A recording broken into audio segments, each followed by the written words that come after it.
નમસ્કાર વિદ્યાર્થી બહેનો, ધોરણ 11 અર્થશાસ્ત્ર વિષયમાં આજના લેક્ચરમાં આપણે આગળ વધીએ છીએ. પાઠ નંબર 6માં બજાર અંગેનું સંપૂર્ણ જ્ઞાન.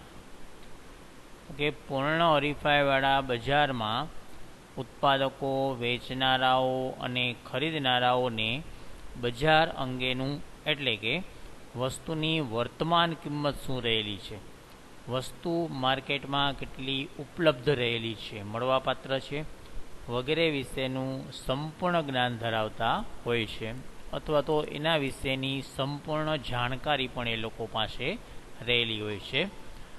પૂર્ણ હરીફાઈવાળા બજારમાં ઉત્પાદક કે પછી વેપારી, અન્ય ઉત્પાદકો અને વેપારીઓ કઈ કિંમતે વસ્તુ વેચે છે, અવેજી વસ્તુ કે પછી કોઈ પૂરક વસ્તુ જે છે એની ગુણવત્તા શું રહેલી છે, એ કેટલું વેચાણ થાય છે વગેરે અંગેની માહિતી જે છે એ અહીંયા ઉપલબ્ધ રહેલી હોય છે.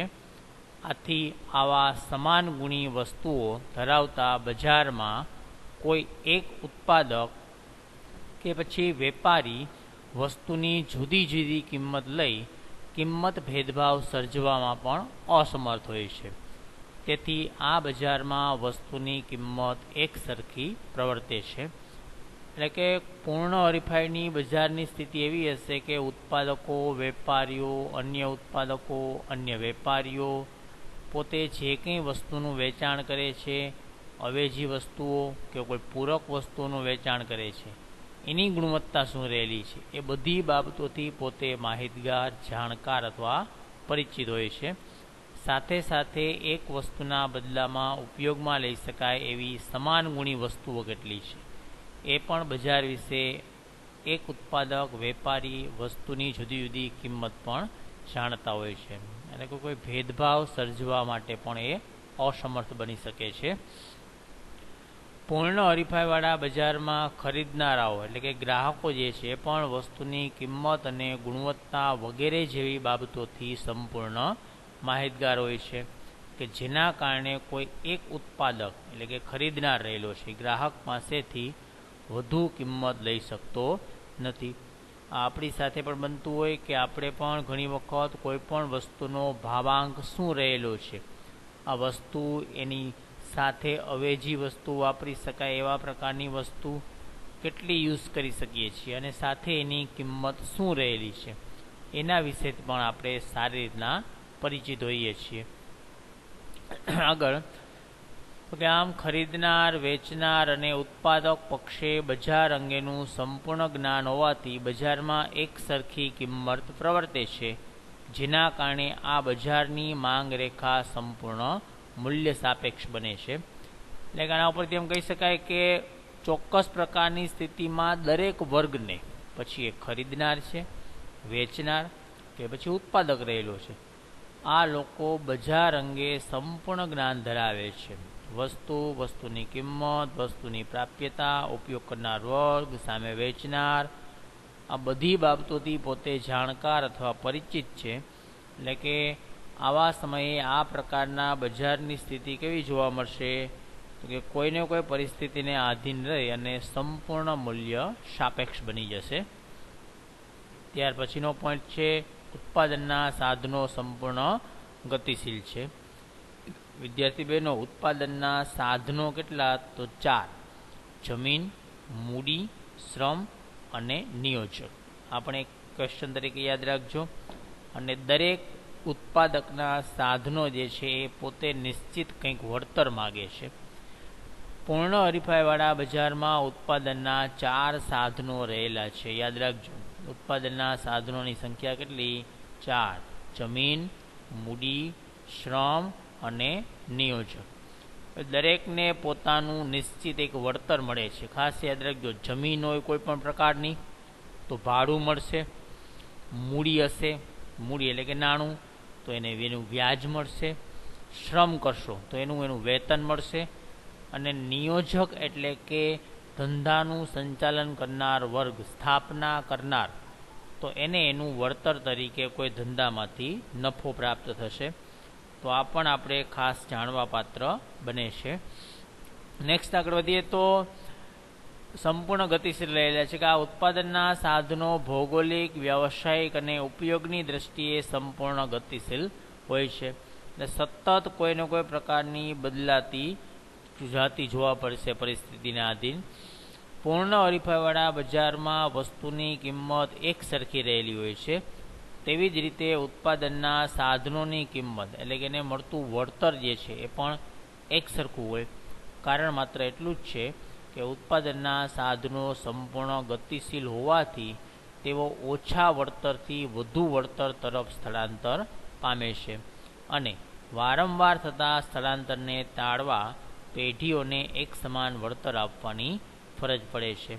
એટલે કે પૂર્ણ હરીફાઈની સ્થિતિમાં શું થશે કે વસ્તુની કિંમત જે છે એક સરખી હશે. એના કારણે ઉત્પાદનના સાધનોની કિંમત એટલે કે એને મળતું વળતર પણ એક સમાન જોવા મળશે. સૌથી મોટું એનું રીઝન એ રહેલું છે કે ઉત્પાદનના જેટલા પણ સાધનો છે, પછી એ જમીન, મૂડી, શ્રમ કે નિયોજક, આ બધા ગતિશીલ છે અને ઓછા વળતરથી એ લોકો વધુ વળતર તરફ સ્થળાંતર પામે છે. એટલે વારંવાર થતા સ્થળાંતરને અટકાવવા અથવા તો ટાળવા માટે શું કરશે, પેઢીઓ બધા જને એક સમાન પ્રકારનું વળતર મળી રહે એ જોવાની ફરજ પણ એ પેઢીઓની રહેલી છે. એટલે ઉત્પાદનના સાધનો જે છે એ સંપૂર્ણ ગતિશીલ રહેલા છે. નેક્સ્ટ આગળ વધીએ. વાહન વ્યવહાર ખર્ચનો અભાવ. કે પૂર્ણ હરીફાઈવાળા બજારમાં અસંખ્ય વેચનાર અને અસંખ્ય ખરીદનાર હોય છે. પૂર્ણ હરીફાઈના વિશ્લેષણમાં બજારમાં વાહન વ્યવહાર ખર્ચ કુલ ખર્ચનો જ ખૂબ જ નાનો અંશ હોવાથી તે ગણતરીમાં લેવામાં આવતો નથી. તેથી વાહન વ્યવહાર ખર્ચ શૂન્ય છે એમ સ્વીકારી લેતા વાહન વ્યવહાર ખર્ચની ગેરહાજરી આ બજારનું એક મહત્ત્વનું લક્ષણ બને છે. ચલો લાસ્ટ મુદ્દો શું છે તો કે વાહન વ્યવહાર ખર્ચનો અહીંયા અભાવ રહેલો જોવા મળે છે. કે પૂર્ણ હરીફાઈવાળા બજારની પરિસ્થિતિ શું થશે તો કે બજારમાં અસંખ્ય વસ્તુ વેચનાર છે, સામે અસંખ્ય વસ્તુ ખરીદનાર ગ્રાહકો રહેલા છે. પૂર્ણ હરીફાઈના વિશ્લેષણમાં એવું જોવા મળશે કે બજારમાં વાહન વ્યવહારનો થતો જે કંઈ ખર્ચ છે એ કુલ ખર્ચનો નાનો એવો ભાગ છે જેને ક્યાંય ગણતરીમાં ધ્યાનમાં લેવામાં આવતો નથી. સામાન્ય ઉદાહરણ વાત કરીએ. આપણે માની લ્યો કે કોઈ એક ફ્રીજ વસાવીએ. ફ્રીજની કિંમત રૂપિયા 12,000 છે. કેટલી? 12,000. ઉત્પાદક ફ્રીજ જે છે પોતાના રિટેલર સુધી પહોંચાડે ત્યાં સુધીનો ખર્ચ તો કે 500 રૂપિયા અને રિટેલર પાસેથી આપણે ખરીદીને ઘરે લાવીએ ત્યાર સુધીનો ખર્ચ રૂપિયા 100. તો કુલ મળીને ખર્ચ કેટલો થયો? 600 રૂપિયા. વસ્તુની કિંમત કેટલી? 12,000. તો 12,000ની સાપેક્ષમાં તમે એની સરખામણી કરો તો વાહન વ્યવહારનો ખર્ચ કેવો થયો?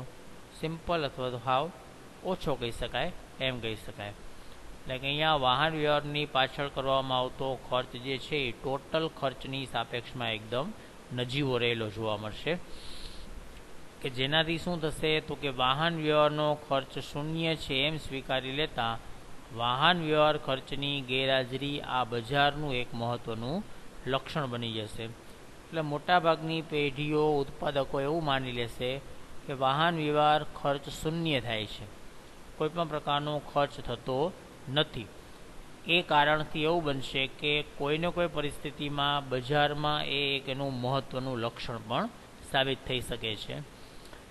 તો વિદ્યાર્થી બહેનો, આ હતા પૂર્ણ હરીફાઈની બજારની પરિસ્થિતિના લક્ષણો, જે આપણે ટોટલ એના 6 મુદ્દાઓની વાત કરેલી છે. ફરીથી એક પછી એક ટોપિક જોઈ લઈએ. તો નંબર 1 કીધું હતું અસંખ્ય વેચનારાઓ છે અને સામે અસંખ્ય ખરીદનાર વર્ગ રહેલો છે. સેકન્ડ નંબરના મુદ્દામાં વાત કરી વસ્તુ જે છે બધા સમાન ગુણી પ્રકારની વસ્તુઓ, રંગ, રૂપ, કદ, આકાર, વજન, છાપ, પેકિંગ, આ બધું જે છે એક સમાન સ્થિતિ જોવા મળશે. થર્ડ કીધું તો પેઢીઓની મુક્ત અવરજવર રહેલી છે કે કોઈને કોઈ પેઢી બજારમાં ગમે ત્યારે પ્રવેશી શકે છે અને કોઈ પેઢી ખોટની પરિસ્થિતિમાં ચાલતી હોય તો ધંધો છોડી અને ઉદ્યોગ છોડીને જઈ પણ શકે છે. ચોથા નંબરના મુદ્દાની વાત કરી બજાર અંગેનું સંપૂર્ણ જ્ઞાન ધરાવે છે બધા જ વ્યક્તિઓ, ખરીદનાર, ગ્રાહકો, વેચનાર, વેપારીઓ, દરેક વસ્તુની સંપૂર્ણ એ લોકોને જાણકારી રહેલી હોય છે. ઉત્પાદનના સાધનો બધા કેવા છે? સંપૂર્ણ ગતિશીલ. પછી એ જમીન, મૂડી હોય, શ્રમ કે પછી નિયોજક, એ બધા નિશ્ચિત રહેલા છે. અને લાસ્ટ ટોપિક જોયો આપણે, વાહન વ્યવહાર ખર્ચનો અભાવ રહેલો છે. એમ માનવામાં આવે છે કે વાહન વ્યવહાર ખર્ચ કેવો થાય છે? શૂન્ય થાય છે. તો વિદ્યાર્થી બહેનો, આજના લેક્ચર નંબર 5ની અંદર આપણે પૂર્ણ હરીફાઈવાળા બજારના લક્ષણો જે છે એ પૂર્ણ કરેલા છે. નેક્સ્ટ લેક્ચરમાં ત્યાર પછીનો આગળનો ટોપિક સ્ટાર્ટ કરીશું. તો ત્યાં સુધી ઘરમાં રહો અને સુરક્ષિત રહો. આભાર.